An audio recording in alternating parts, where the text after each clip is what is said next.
শরদিন্দু বন্দ্যোপাধ্যায়ের লেখা গল্প বীর্য শুল্কা। রাজকুমারী সুমিত্রার আর কিছুতেই বর পছন্দ হয় না। দেশ দেশান্তর থেকে রাজারা লিপি পাঠান রাজকন্যার পানি প্রার্থনা জানিয়ে, কিন্তু লিপি গ্রাহ্য হয় না। রাজদূত নিরাশ হয়ে ফিরে যায়। সুন্দরকান্তি রাজপুত্রেরা আসেন রাজকন্যার প্রাসাদের সম্মুখে ঘোড়ায় চড়ে ঘোরাঘুরি করেন। তাদের কোমরে রত্নখচিত ওসি ঝলমল করে, কিরিটের হীরা সূর্যকিরণে ঝকমক করে। কিন্তু কুমারী সুমিত্রার মন টলে না। তিনি সখীদের ডেকে বাতায়ন থেকে আঙুল দেখিয়ে বলেন, সখী, দেখ দেখ, কতগুলো মোমের পুতুল ঘোড়ায় চড়ে ঘুরে বেড়াচ্ছে। সূর্যের তাপে গলে যাচ্ছে না কেন, এই আশ্চর্য। এই বলে কোকিল কণ্ঠে হেসে ওঠেন। রাজপুত্রেরা তার হাসি কথা শুনতে পান, তাদের মুখ রাঙা হয়ে ওঠে। আর্যাবর্তময় দক্ষিণে অবন্তী রাজ্য থেকে পূর্বে কাশী কোশল পর্যন্ত রাষ্ট্র হয়ে গেছে যে, তক্ষশিলা শক রাজকুমারী যেমন অপরূপ সুন্দরী তেমনি গর্বিতা। তার রূপ লাবণ্য দেখে যারা তাকে বিয়ে করতে আসেন, তার দর্পের কাছে পরাভূত হয়ে তারা ফিরে যান। আর্যাবর্তের কোনো রাজা বা রাজপুত্রকে তার মনে ধরে না। সুমিত্রার বাবা রুদ্রপ্রতাপ তক্ষশিলা রাজা রুদ্রের মতোই তার প্রতাপ। তিনি শক বংশীয়। শক বংশের অনেক ক্ষত্রপ তখন ভারতবর্ষের উত্তর পশ্চিমাঞ্চলে রাজত্ব করছিলেন। বহুকাল আর্যাবর্তে থাকার ফলে তাদের অনেকটা আর্য ভাবাপন্ন হয়ে পড়েছিলেন। কিন্তু শক রক্তের প্রভাব মুছে যায়নি। শক নারীরা তখনও তলোয়ার নিয়ে দ্বন্দ্বযুদ্ধ করতে ভালোবাসত। অশ্বচালনায় পুরুষের সঙ্গে প্রতিদ্বন্দ্বিতা করত। রাজকুমারী সুমিত্রা ছিলেন সেই জাতের মেয়ে, যেমন রূপসী তেমনি তেজস্বিনী। রাজা রুদ্রপ্রতাপ যখন দেখলেন কোনো বরই মেয়ের পছন্দ হয় না, তখন তিনি মেয়েকে কাছে ডেকে জিজ্ঞাসা করলেন, তোর 18 বছর বয়স হলো, তুই কি বিয়ে করবি না? স্বয়ংবর সভা ডাকবো? সুমিত্রা মাথা নেড়ে বললেন, না না, স্বয়ংবর সভায় তো কেবল রাজা আর রাজপুত্রেরা আসবে। তাদের আমি দেখেছি, তারা সব ননির পুতুল। তাদের কারুর গলায় আমি মালা দিতে পারবো না। আমি প্রতিজ্ঞা করেছি, বীর্য শুল্কায় যে আমাকে কিনে নিতে পারবে তাকেই আমি বিয়ে করব, তা সে শূদ্রই হোক আর চণ্ডালই হোক। শুনে রুদ্রপ্রতাপ খুশি হলেন। সেকালে শূদ্রকে কেউ এত ঘৃণা করত না। অনেক শূদ্র রাজা বাহুবলে সিংহাসন অধিকার করেছিলেন। রুদ্রপ্রতাপ হেসে বললেন, আমিও তাই চাই, কিন্তু তা হবে কি করে? কুমারী বললেন, আমার প্রতিজ্ঞা এই, যে পুরুষ 3টি পরীক্ষায় উত্তীর্ণ হতে পারবেন আমি তাকেই বরমাল্য দেব। আপনি রাজ্যে এই কথা ঘোষণা করে দিন। বেশ, কি কি বিষয়ে পরীক্ষা হবে? বাহুবল, হৃদয় বল আর বুদ্ধিবলের পরীক্ষা হবে। আমি নিজে পরীক্ষা করব। রাজা মেয়ের পিঠে হাত রেখে আদর করে বললেন, সুমিত্রা, তুই শক দুহিতার উপযুক্ত কথা বলেছিস। আজই আমি দেশ বিদেশে ঢেঁড়া দিয়ে দিচ্ছি। রাজ্যে রাজ্যে আবার ঘোষণা হয়ে গেল। আবার অনেক রাজা, রাজপুত্র, সেনাপতি, অমাত্য এলেন, কিন্তু সকলকে ব্যর্থ মনোরথ নিয়ে ফিরে যেতে হলো। কেউ বাহুবলের পরীক্ষায় উত্তীর্ণ হলেন, কিন্তু বুদ্ধিবলে উত্তীর্ণ হতে পারলেন না। আবার কেউ বুদ্ধিবলে উত্তীর্ণ হলেন, কিন্তু হৃদয় বলে অর্থাৎ সাহসিকতায় বিফল হলেন। সকলেই অধঃপতনে ফিরে গেলেন, রাজকুমারীকে লাভ করতে পারলেন না। এমনিভাবে কিছুদিন কেটে গেল। একদিন সকালবেলায় মন্ত্রগৃহের দ্বিতলে রাজা রুদ্রপ্রতাপের সভা বসেছে। চারিদিকে পাত্র, মিত্র, সেনাপতি, শ্রেষ্ঠী, সামন্ত রয়েছেন। রাজা স্বয়ং সিংহাসনে আসীন। রাজার ডান পাশে মর্মর পর্দা আসনে কুমারী সুমিত্রা। সভা যেন তার রূপের ছটায় আলোকিত হয়ে গেছে। তার গর্বিত গ্রীবাভঙ্গি আর তীক্ষ্ণ কটাক্ষে সভার বড় বড় বীরের পৌরুষ যেন সংকুচিত হয়ে পড়েছে। সভার তরুণের কাছে প্রতিহার ভূমিতে হঠাৎ একটা গোলমাল শুনতে পেয়ে রাজা জিজ্ঞাসা করলেন, কিসের গণ্ডগোল? মকরকেতু, দেখো তো। মকরকেতু রাজ্যের একজন সেনানী। তিনি যুবা পুরুষ, বিশাল তার দেহ। তার চেহারা দেখে শত্রু ভয়ে আধমরা হয়ে যায়। তিনি সভার দ্বারে গিয়ে দেখলেন একজন দীনবেশ যুবক জোর করে সভায় প্রবেশ করতে চায়, কিন্তু 4-5 জন প্রতিহারী তাকে আটকে রাখবার চেষ্টা করছে। যুবক নিরস্ত্র, কিন্তু এমন ভয়ঙ্করভাবে সে হস্তপদ সঞ্চালন করছে যে বর্মাবৃত শূলধারী প্রতিহারীরা তার সঙ্গে এঁটে উঠতে পারছে না। কিন্তু 5 জনের সঙ্গে একজনের যুদ্ধ কতক্ষণ সম্ভব? অবশেষে দ্বাররক্ষীরা তাকে মাটিতে ফেলে তার হাত বেঁধে ফেললে। মকরকেতু রাজাকে এসে খবর দিলেন। শুনে রাজা হুকুম করলেন, কি চাই লোকটা? তাকে এখানে নিয়ে এসো।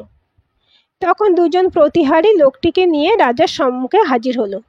রাজা তার চেহারা আর বেশভূষা দেখে আশ্চর্যিত হয়ে গেলেন। তার মাথায় উষ্ণীও নেই, হাতে অস্ত্র নেই, পরিধানে নিখুঁত বস্ত্রও নেই।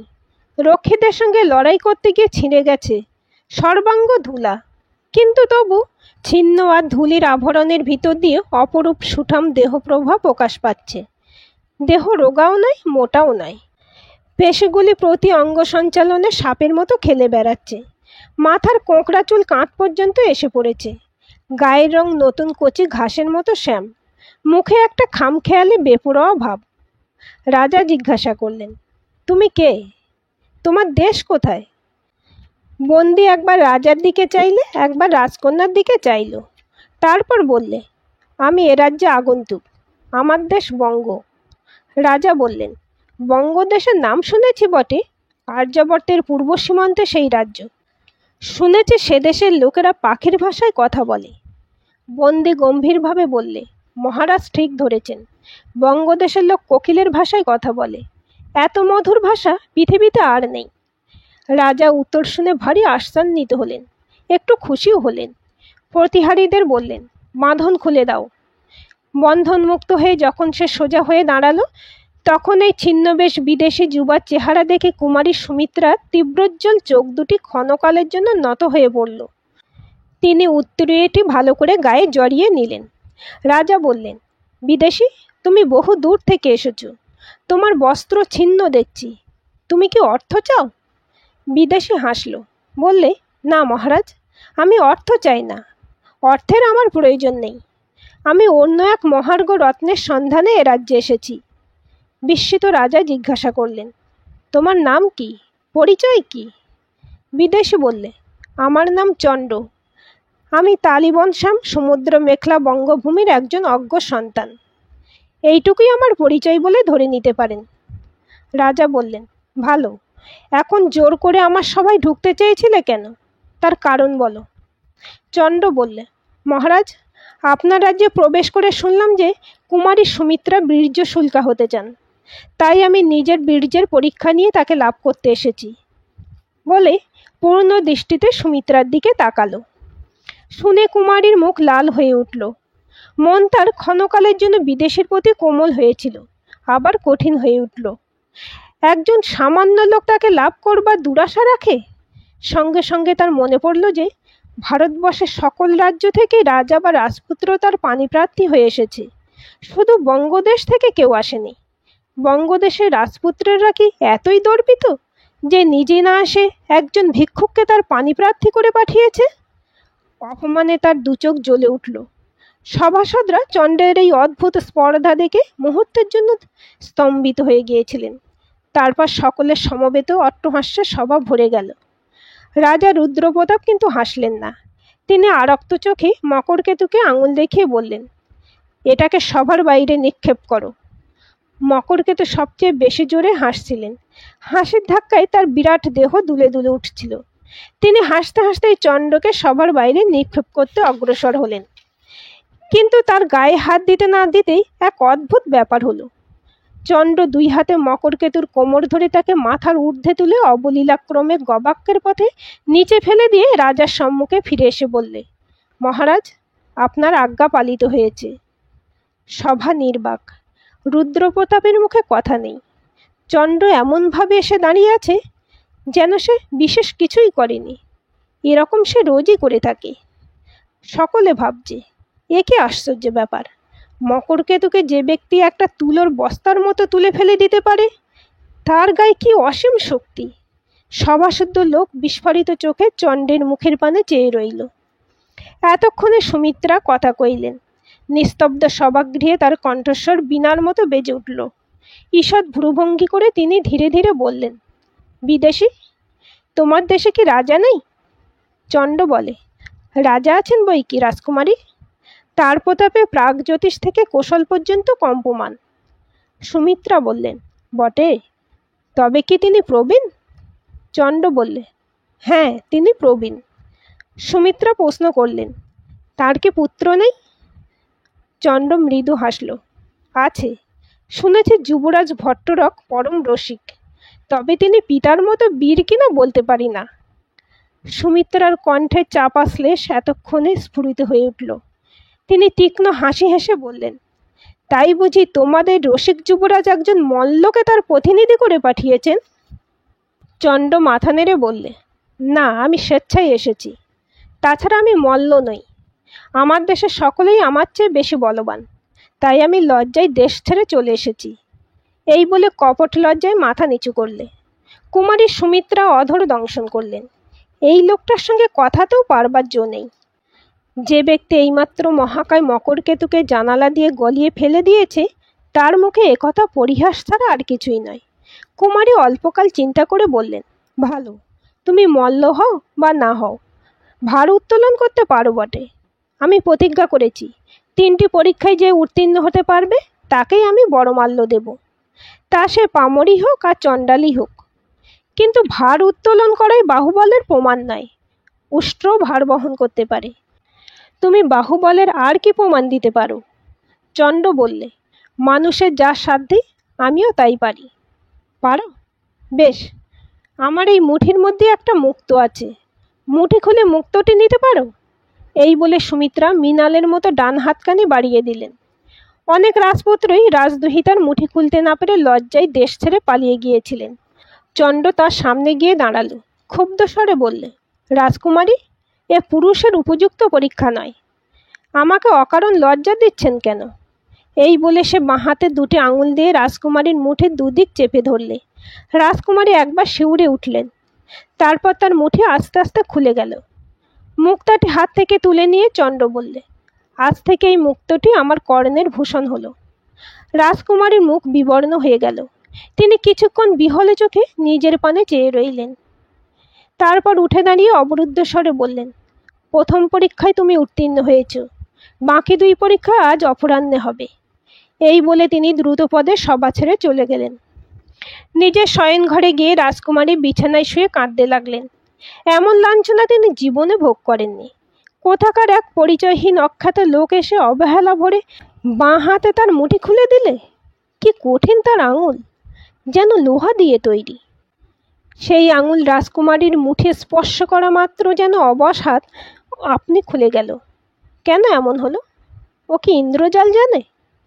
চোখ মুছে সুমিত্রা পালঙ্কে উঠে বসলেন। তার ভুলণ্ঠিত অভিমান আহত সর্পের মতো আবার ধীরে ধীরে মাথা তুলতে লাগলো। তিনি গালে হাত দিয়ে ভাবতে লাগলেন, কি করে আজ বাকি 2 পরীক্ষায় চণ্ডকে পরাস্ত করবেন।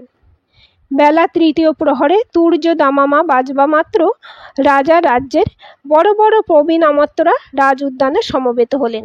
রাজকুমারী বেনি দুলিয়ে ফুলের মালা গলায় দিয়ে নিজের প্রাসাদ থেকে নেমে এলেন। চণ্ড উপস্থিত হলো। এখন তার ধূলি ধূসর বেশনেই, পরিধানে পট্টবস্ত্র, বুকে লোহার বর্ম, হাতে ধনুস্বর। ডান কানে সেই মুক্তটি বেলফুলের কুঁড়ির মতো দুলছে। রাজ উদ্যানটি প্রকাণ্ড, চারিদিকে উঁচু পাঁচিল দিয়ে ঘেরা। তাতে বড় বড় ফল ফুলের গাছ, আম্র, জাম্বু, বকুল, পিয়াল, কদম্ব শোভা পাচ্ছে। মাঝে মাঝে সরোবর, মাঝে মাঝে বুক পর্যন্ত উঁচু স্বচ্ছ স্ফটিকের দেওয়াল বাগানের পুষ্পিত অংশকে ঘিরে রেখেছে। চারিদিকে পোষা হরিণ, শশক, ময়ূর চড়ে বেড়াচ্ছে। একটি পাথরের বড় বেদির উপরে রাজার আমত্তরা আসন গ্রহণ করলেন। সুমিত্রা 2জন সখীর সঙ্গে অদূরে আরেকটি বেদিতে বসলেন। চণ্ড দাঁড়িয়ে রইল। কুমারী একবার আয়ত উজ্জ্বল চোখ তুলে চণ্ডের দিকে চাইলেন। তারপর গ্রীবা হেলিয়ে একজন সখীকে ইঙ্গিত করলেন। সখীর হাতে একটা সোনার কলস ছিল। সে গিয়ে সেই কলসটি স্ফটিকের দেওয়ালের পিছনে রেখে এলো। কুমারী তখন জিজ্ঞাসা করলেন, বিদেশী, তুমি তীর ছুঁড়তে জানো? মুখ টিপে হেসে চণ্ড বলল, ছোটবেলায় শিখেছিলাম, অল্প স্বল্প জানি। ভালো, এবারে তোমার বুদ্ধিবলের পরীক্ষা হবে। স্ফটিককুড়ের উপরে ওই ঘর দেখতে পাচ্ছ? তুমি যেখানে দাঁড়িয়ে আছো সেইখান থেকে তীর দিয়ে ওই ঘট বিদ্ধ করতে হবে। যদি পারো বুঝবো তুমি কৌশলী বটে। রাজা এবং পারিষদরা সকলেই অবাক হয়ে রইলেন। এ কি অদ্ভুত পরীক্ষা! এদিক থেকে ঘট বিদ্ধ করা কি কখনো সম্ভব? মাঝে 5 আঙুল পুরো স্ফটিকের দেওয়াল রয়েছে। সে দেওয়াল ভেদ করে তীর ছোড়া মানুষের সাধ্য নয়। চণ্ড বলল, এ কি মানুষের কাজ? এরকম লক্ষ্যভেদ যে দেবতাদেরও অসাধ্য। সুমিত্রা বিদ্রূপ স্বরে বললেন, তবে কি তুমি চেষ্টার আগেই পরাভব স্বীকার করছো? চণ্ড বললে, না না, তা আমি বলছি না।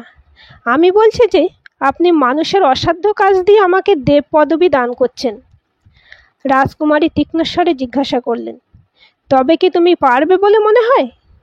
চণ্ড হেসে বলল, পারা না পারা দৈবের অধীন, তবে এ পরীক্ষা বঙ্গধনুর্ধরের উপযুক্ত বটে।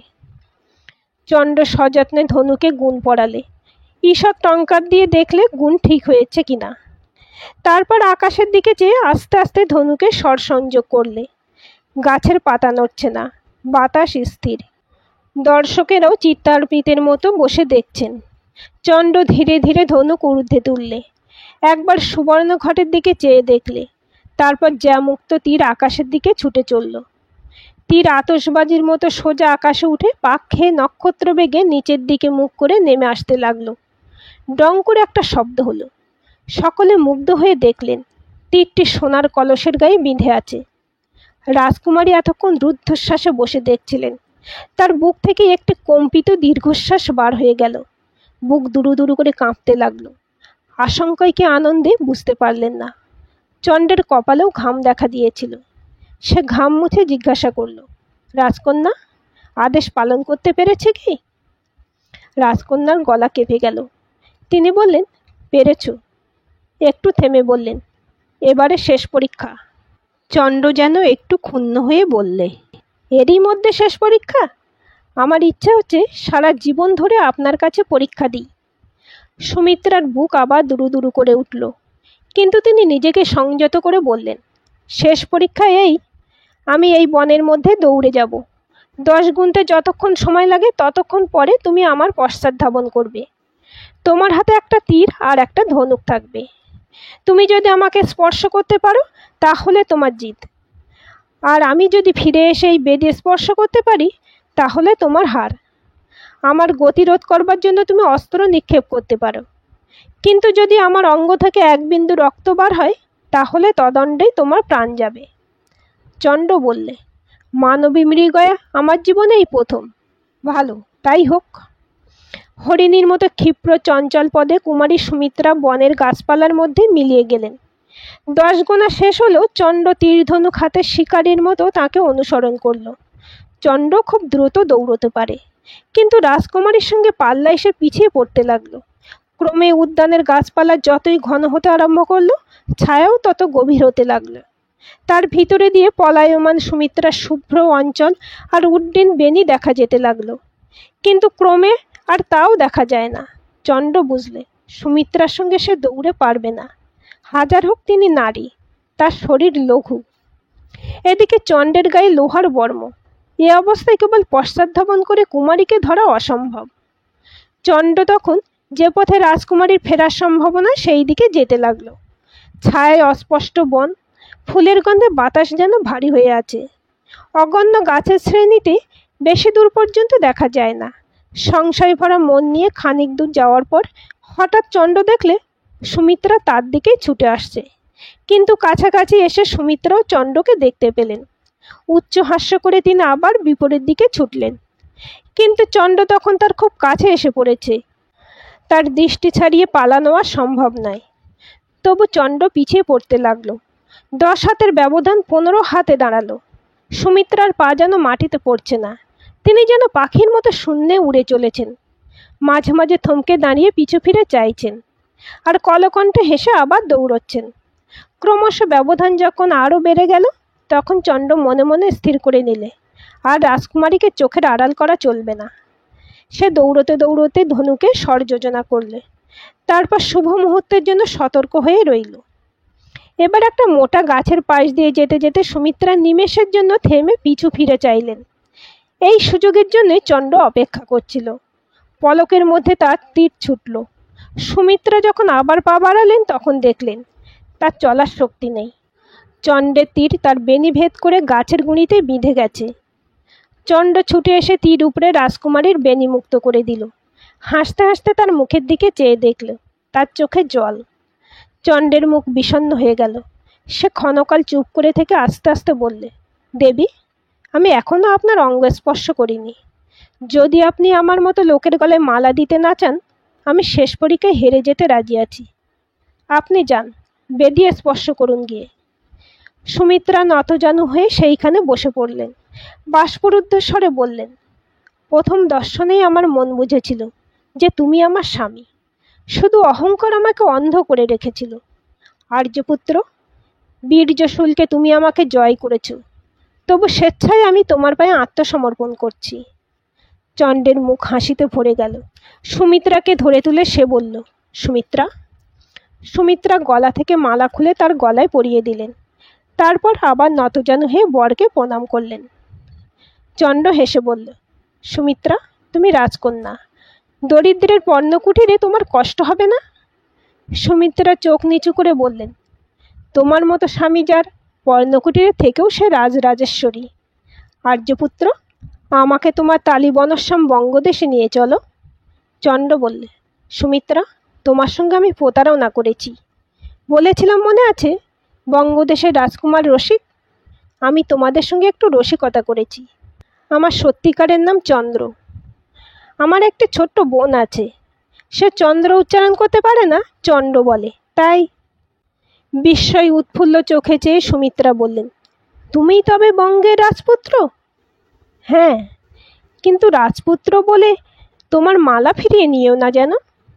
সুমিত্রা মুগ্ধ নেত্রে কিছুক্ষণ চণ্ডীর মুখের পানে চেয়ে থেকে মৃদুর স্বরে বললেন, রাজপুত্র যে এমন হয় তা জানতাম না। তারপর দুজনে হাত ধরাধরি করে যেখানে রুদ্রপ্রতাপ সপরিষদ বেদিতে ছিলেন সেই দিকে চললেন। আজকের এই গল্পটি আপনাদের কেমন লাগলো কমেন্ট করে জানাবেন। ভালো লাগলে অবশ্যই একটা লাইক দেবেন আর চ্যানেলটি সাবস্ক্রাইব করে সাথে থাকবেন।